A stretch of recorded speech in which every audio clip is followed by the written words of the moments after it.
उत्तर प्रदेश में कोरोना संक्रमण के मामले लगातार बढ़ते जा रहे हैं। कोरोना संक्रमण के मामले अब उत्तर प्रदेश में 5,600 का आंकड़ा पार कर चुके हैं। जानकारी उत्तर प्रदेश सरकार के स्वास्थ्य मंत्रालय द्वारा दी गई, जबकि 158 लोगों की दुर्भाग्यपूर्ण ढंग से मौत हो गई है।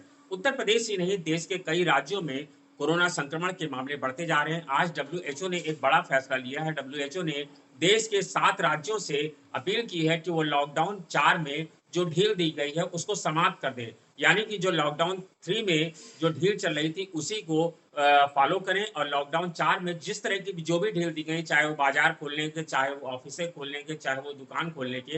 हालाँकि अभी इस उनके सूची में उत्तर प्रदेश नहीं है, लेकिन हिमाचल प्रदेश, राजस्थान, दिल्ली, मध्य प्रदेश, ऐसे तमाम सारे राज्य हैं जिनको उन्होंने शामिल किया है अपनी इस सूची में, और कहा है। और इसी दिशा निर्देश को लेकर के उत्तर प्रदेश में भी अब सवाल उठने लगे हैं कि जो लॉकडाउन है उसको लेकर के जो ढील दी गई है उसी के चलते कोरोना संक्रमण के मामले बढ़ते जा रहे हैं। आज आपको बता दें, लखनऊ में कल महाराष्ट्र से प्रवासी मजदूर आए थे, और उनमें 7 लोग आज भी लखनऊ में कोरोना पॉजिटिव निकले हैं। अकेले लखनऊ में कोरोना पॉजिटिव मरीजों की संख्या 321 का आंकड़ा छू चुकी है, जबकि 3 लोगों की दुखद मृत्यु भी हो गई है। देश में कोरोना संक्रमण के ये बढ़ते मामले चिंता का विषय हैं। अब जबकि पिछले 17 मई से जब लॉकडाउन 3 खत्म हुआ था और 18 मई को लॉकडाउन 4 शुरू हुआ था, तब ये संख्या 90,000 के आसपास थी, और अब ये संख्या मात्र 4 या 5 दिनों में 1.25 लाख का आंकड़ा छू रही है, जबकि 3600 से ज़्यादा लोगों की दुखद मृत्यु हो गई है। इधर आपको बता दें, कोरोना संक्रमण के मामले थम नहीं रहे हैं। कोरोना संक्रमण के मामले लगातार बढ़ते जा रहे हैं। केंद्र की सरकार हो, चाहे वो राज्य सरकारें हों, सब लगातार इस मामले में अपील कर रही हैं। लेकिन जो प्रवासी मजदूर हैं, जो प्रवासी श्रमिक हैं और कामगार हैं, वह लगातार कोरोना पॉजिटिव मामलों को बढ़ाते जा रहे हैं। कहा जा रहा है जो अकेले अगर आप उत्तर प्रदेश में देखें तो उत्तर प्रदेश में ही 23% मामले ऐसे हैं जो सिर्फ प्रवासी श्रमिकों के चलते कोरोना के मामलों में वृद्धि हुई है। यानी करीब 163 से ज़्यादा लोग ऐसे हैं, 1600 से ज़्यादा लोग ऐसे हैं जो प्रवासी श्रमिक थे, जिन्होंने आकर के कोरोना पॉजिटिव मामलों को बढ़ाया है। हालाँकि ये राज्य सरकारों की ज़िम्मेदारी है कि वो जो भी देश में प्रवासी श्रमिक हैं और कामगार हैं, उनको लेकर के अपने देश, अपने राज्यों में वापस आएँ।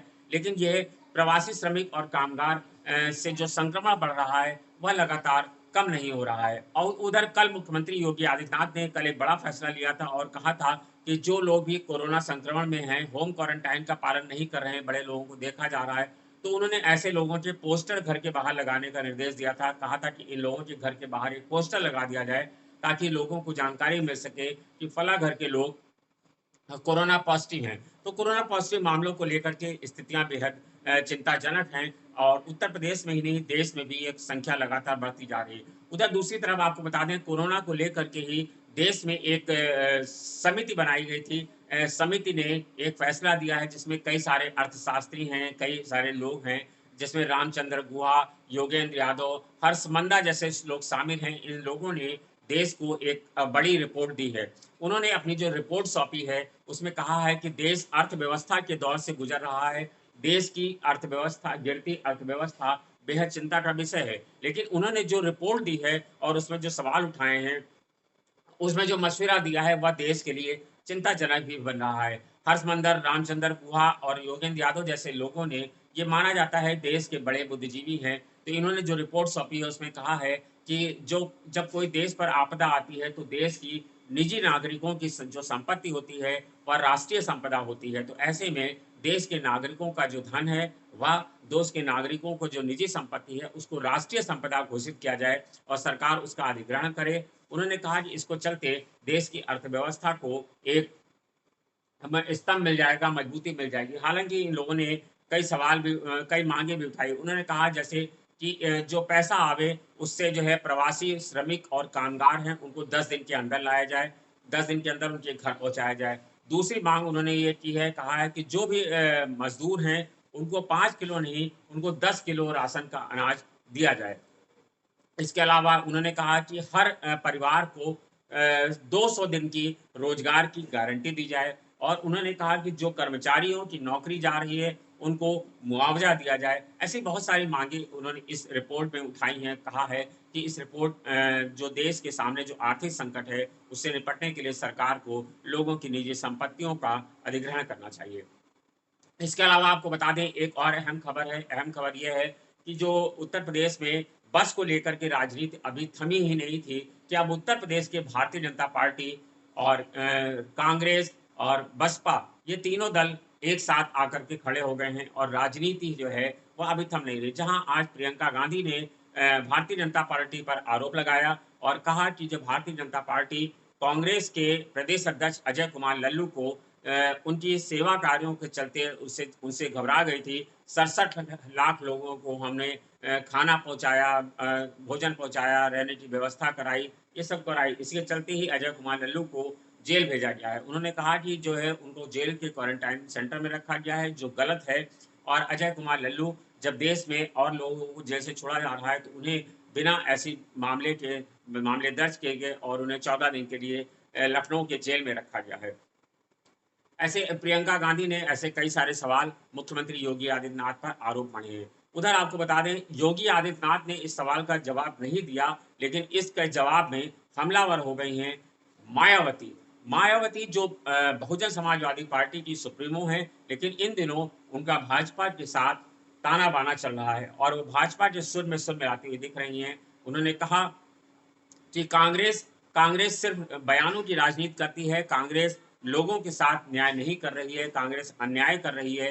कांग्रेस ने एक तरफ जहां कहा था कि हम बसों से लाएंगे, वहां उसने राजस्थान के लोगों को जब उत्तर प्रदेश के छात्रों को पहुंचाया तो उसका बिल भेज दिया। उन्होंने कहा कि कांग्रेस सेवा नहीं करना चाहती है, कांग्रेस सिर्फ बयानबाजी कर रही है। ऐसे मामले में जब ये हुआ तो यूपी कांग्रेस की ओर से फिर पलटवार मायावती पर किया गया और कहा कि मायावती एक पूंजीपति नेता हैं। उन्होंने देश की संपत्ति का नुकसान क्षरण करके, उत्तर प्रदेश की संपत्ति का क्षरण करके अपने निजी महल बनवा लिए हैं। मायावती बताएं कि वो कांग्रेस पर आरोप नहीं लगा रहे, लेकिन उनके इतने बड़े बड़े मकान हैं, क्या उन्होंने किसी मकान को प्रवासी श्रमिकों और कामगारों के लिए खोला? किसी मायावती ने किसी भी एक व्यक्ति की मदद की हो तो बताएं।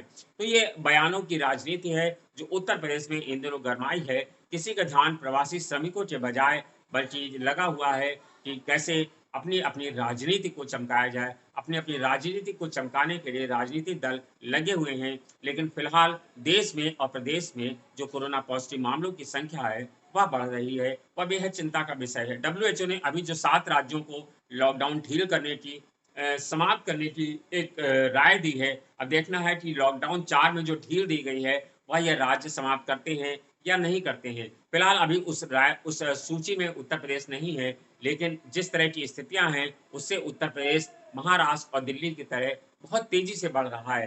तेजी से ये उत्तर प्रदेश में रोज 200 से 300 से अधिक मामले कोरोना संक्रमण के आ रहे हैं। 24 घंटे में ही कोरोना संक्रमण के मामले उत्तर प्रदेश में बहुत तेजी से बढ़ रहे हैं। धन्यवाद।